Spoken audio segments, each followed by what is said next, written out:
Hello, hello, Dr. Sarah Brangal here. I'm excited to come to you live. I'm excited that I'm able to come to you live because I have had computer problems and one thing after another today. So I'm finally excited to be here. So excuse the backdrop, excuse the fact that I have my headphones in, but I showed up for you. So hopefully you guys can come join me today. And I was actually going through a lot of the questions that I get often. And I wanted to talk today about different family structures and raising little brains with different family structures.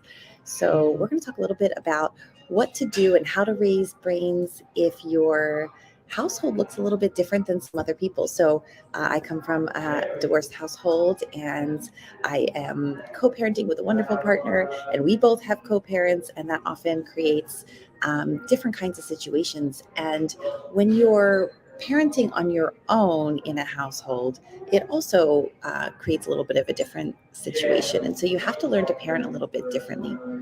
So, I'm going to first talk a little bit about that process of divorce and what that looks like. I get a lot of questions about what do I do when the kid's father is doing something I don't like and I have to deal with it. I have a narcissistic ex or an ex that treats the kids poorly. What do I do?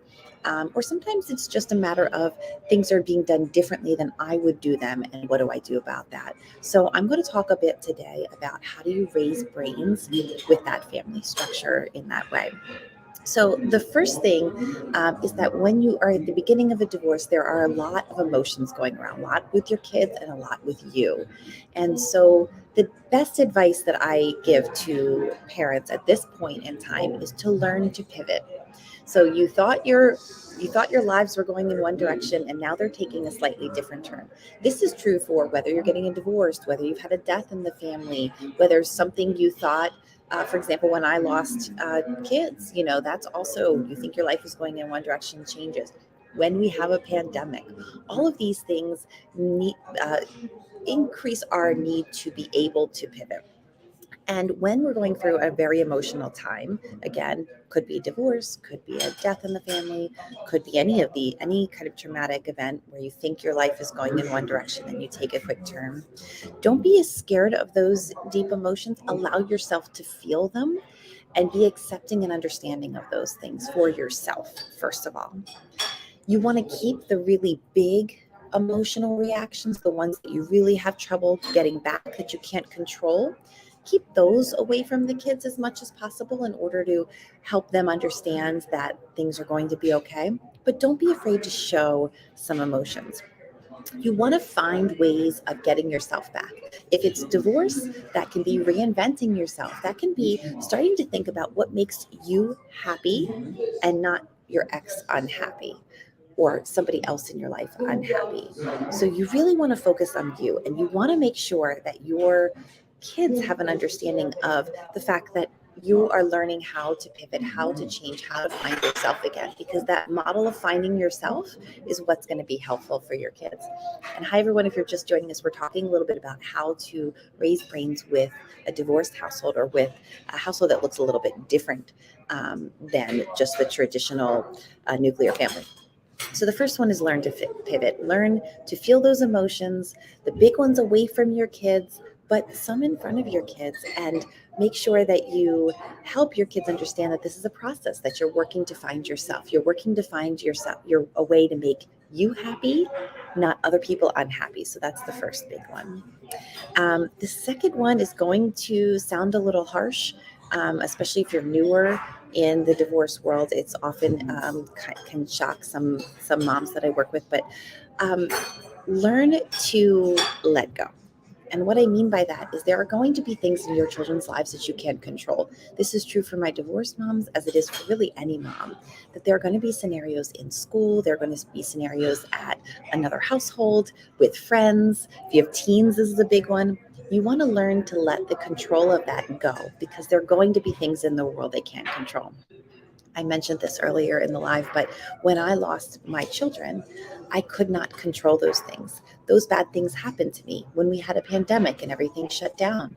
That's something that you can't control. So treat the other household, treat the things that you're having difficulties managing with your children as something you can't control. So in the divorce scenario, think about the things happening, if you're mom, the things happening at dad's house, if you're dad, the things happening at mom's house as the things you can't control. If you do that, then the way that you're actually helping to raise your little brains is you're now running a supportive role. You are helping them process emotional reactions, process things that happen to them, and you are helping to build those little brains, those skills in those little brains, not trying to keep them from things that are happening at that other house. Now, of course, there are exceptions to this rule. But in general, you really want to help your kids through those emotional reactions and start to use these things that we can't control as learning experiences and teaching experiences. What does that little brain need to learn? What can I teach this little brain in this scenario? And try to keep the bias that you're going to have, the emotional reaction that you're going to have, because anything involving our kids and anything involving an ex-spouse is going to have that emotional reaction. Treat it as this thing that you pull to the side and you focus really specifically on helping your kids through what they need to do. So you are going to ask a lot of questions. How does that make you feel? What could you do? What if you did this? Give them advice you would give a really good friend or somebody, or really maybe even a niece or nephew, and try to pull out your own emotional response to help them run that interference. So learning to let go and accepting that situation as something you can't control is going to help you make this shift in the way you're thinking about parenting and thinking about raising those little brains to really allow that growth for them. Because now we're building some independence. Now within that, we still want to validate their feelings, right? I don't believe in not discussing things with your children. You may discuss them with your children, but keep it at an age appropriate level and keep the response something that, again, you're running this supportive role, validating that feeling and helping them figure out what to do about it. And the key to being able to do this is to really believe in your ability to parent. If you're watching this, if you're in the community, you're seeking some support, that's all a good sign. So you can do this and your kids will understand and recognize that. So you really want to make sure that you believe that you can create these relationships with your kids. And creating a relationship with your kid doesn't mean that they don't have a relationship with other people, right? So just keep your relationship strong and help to guide your kids through these things. Um, and the last one is to really, of course, love your kids and advocate for your kids, but not at your expense and their own expense. And what I mean by that is we do want to validate those feelings. We do want to help them understand what's happening with them, but we can't save them from every single thing either. So you want to pick and choose your battles with that and help them learn how to work through scenarios that you may not like or things that you may not see the value in them doing. So you can try to give them suggestions and try to figure out how to help them help themselves instead of, again, swooping in and saving. So the first is to get really good at pivoting your life, trying to figure out how you can make yourself happy, how to help your kids make yourself happy. Learn to let go, recognize that there are these things that you just cannot control and that are going to happen to the kids. And as much as you want to save them from those things, you're going to help their little brains grow even better if you can help them learn how to deal with things themselves. I'll give you an example, right? Let's say there's a lot of yelling and screaming at the alternate house. That's not something that you love. That's not something the way that you want to parent. Maybe even that's not, what your kid's exposed to. You may not be able to stop the yelling without more yelling. But what you might be able to do is help them figure out some strategies for what could you do to remove yourself from that scenario a little bit, or to be able to go to a different room. Could you play with friends? Could you talk to that parent about how you feel? These are all questions that you can ask your kids to try to help them run. If they can't do anything, sometimes just being able to help them figure out how to think about that scenario differently will be helpful to them, that it's not their fault, that this is something that's happening with someone who might not have great skills but might still love them, and you can work through those things in that way. So when you do though, when you have this experience of this initial divorce, it's really important to help through it. Now, over time, hopefully, some of those big, strong emotions and your own emotional reactions will go down. The next issue that we tend to have with single moms or with a one parent household is that it's harder to parent like a good cop bad cop style, right? And so you have to be both good cop and bad cop.